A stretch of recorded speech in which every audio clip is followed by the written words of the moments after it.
قرآن مجید جگہ جگہ اثبات التوحید کے بارے میں بات کرتا ہے، توحید کو ثابت کرتا ہے کہ اللہ تبارک و تعالی ایک ذات ہے، اللہ تبارک و تعالی واحد ہے، احد ہے، صمد ہے، پیدا کرنے والی وہ ذات ہے، انسان کو زندگی دینے والی وہ ذات ہے، انسان کے تمام امور کو سر انجام دینے والی وہ ذات ہے، انسان کے اوپر خوشی آتی ہے تو اس کی طرف سے آتی ہے، غمی آتی ہے تو اس کی طرف سے آتی ہے۔ الغرض انسان کا جو پیدا ہونے سے لے کر موت تک جتنا بھی پروسیس ہے وہ اللہ تبارک و تعالیٰ کی مرضی کے مطابق ہوتا ہے، اور پھر بالآخر انسان کے اوپر موت آتی ہے تو موت کا فیصلہ بھی اللہ تبارک و تعالیٰ کے حکم کے ساتھ ہے۔ جس طرح ہمارے تبلیغی حضرات کہتے ہوتے ہیں کہ توحید کا مطلب یہ ہے کہ اللہ تبارک و تعالیٰ سے سب کچھ ہونے کا یقین اور اللہ تبارک و تعالیٰ کے غیر سے کچھ نہ ہونے کا یقین ہمارے دل میں آئے، اسے توحید کہتے ہیں کہ جو کچھ ہمارا ہوتا ہے وہ اللہ کی طرف سے ہوتا ہے، اللہ کے علاوہ کوئی ہماری بگڑی بنانے والا نہیں ہے، کوئی ذات ایسی نہیں ہے۔ اللہ کے علاوہ جتنی مخلوقات ہیں، 18,000 کم و بیش مخلوقات ہیں، وہ تمام کی تمام محتاج ہیں اللہ تبارک و تعالیٰ۔ قرآن اس مضمون سے بھی بحث کرتا ہے۔ دوسرا سب سے اہم ترین مضمون جس سے قرآن بحث کرتا ہے وہ ہے اثبات الرسالہ، رسالت کو ثابت کرتا ہے کہ میں نے پیغمبروں کو بھیجا ہے۔ تلک الرسل فضلنا بعضهم على بعض منهم من قصصنا عليك ومنهم من لم نقصص عليك۔ بالخصوص محمد عربی صلی اللہ علیہ وسلم کی رسالت کو بیان فرماتا ہے۔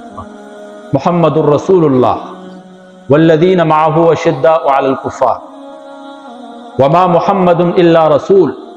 مختلف جگہوں کے اندر اللہ تبارک و تعالیٰ نے قرآن مجید میں حضور نبی کریم صلی اللہ علیہ وسلم کی رسالت کو ثابت کیا ہے، اور خاص طور پر خاتم النبیین کو ثابت کیا ہے کہ حضور نبی کریم صلی اللہ علیہ وسلم آخری نبی۔ تو قرآن سب سے زیادہ جن مضامین سے بحث کرتا ہے، پہلا توحید، دوسرا رسالت، اور تیسری چیز ہے کہ قرآن اپنی صداقت کو بیان کرتا ہے کہ میری ہر بات سچی ہے۔ تلک آیات الکتاب المبین کتاب احکمت آیاتہ۔ قرآن جا بجا، آپ قرآن کو جب پڑھیں جا بجا صورتوں کے اندر آپ دیکھیں گے کہ قرآن اپنی بات کو کی سچائی کو ثابت کرتا ہے کہ میری ہر بات جو ہے وہ سچی ہے، ہر بات میری مؤکد ہے۔ ذالک الکتاب لا ریب فیہ، اس میں کوئی شک نہیں ہے۔ ہر جگہ مختلف پیرائے کے ساتھ مختلف انداز کے اندر اپنی صداقت کو ثابت کرتا ہے۔ اور اسی طرح چوتھا جو سب سے اہم ترین مضمون ہے جس سے قرآن بحث کرتا ہے وہ ہے ایمان بالآخرت، کہ آخرت کے اوپر ایمان لاؤ۔ آخرت کو مختلف پیرایوں سے قرآن نے ثابت کیا۔ اب یہ جو قرآن کے 4 مضامین ہیں جو سب سے اہم ترین ہیں، ان 4 مضامین کو کما حق ہو ہم اس وقت ان پر عمل کریں گے جب ہم 4 اور باتیں ہیں ان کے اوپر ہم عمل کر لیں، تب ہم ان کی طرف پہنچ سکتے ہیں صحیح معنوں میں۔ وہ 4 چیزیں کون سی ہیں؟ جہاد فی سبیل اللہ۔ جب تک جہاد فی سبیل اللہ کا ہم نے پلہ تھامبا ہوگا توحید کو ہم ثابت کر سکیں، اعلی کلمت اللہ کو ہم ثابت کر سکیں۔ اور دوسری چیز ہے انفاق فی سبیل اللہ، اللہ کے راستے میں خرچ کرنا، جو کہ آج کا میرا موضوع بھی ہے۔ اور اسی طرح تنظیم و اتحاد کہ مسلمانوں کو متحد کیسے رہنا، اور آداب و اخلاقیات۔ یہ 4 چیزیں ان پر ہم عمل کریں گے تو پہلی جو قرآن کے اصل جو 4 مضامین ہیں ان کو ہم تب سمجھ سکیں گے، تب ان پر کما حق ہو ہم عمل کر سکیں گے۔ تو ان 4 مضامین میں سے کہ انفاق فی سبیل اللہ، اللہ کے راستے میں خرچ کرنا۔ میرے بھائیو، یہ ایسی چیز ہے اور اس کی قرآن و حدیث کے اندر آپ مطالعہ فرمائیں، اتنی اہمیت ملتی ہے، اتنی فضیلت ملتی ہے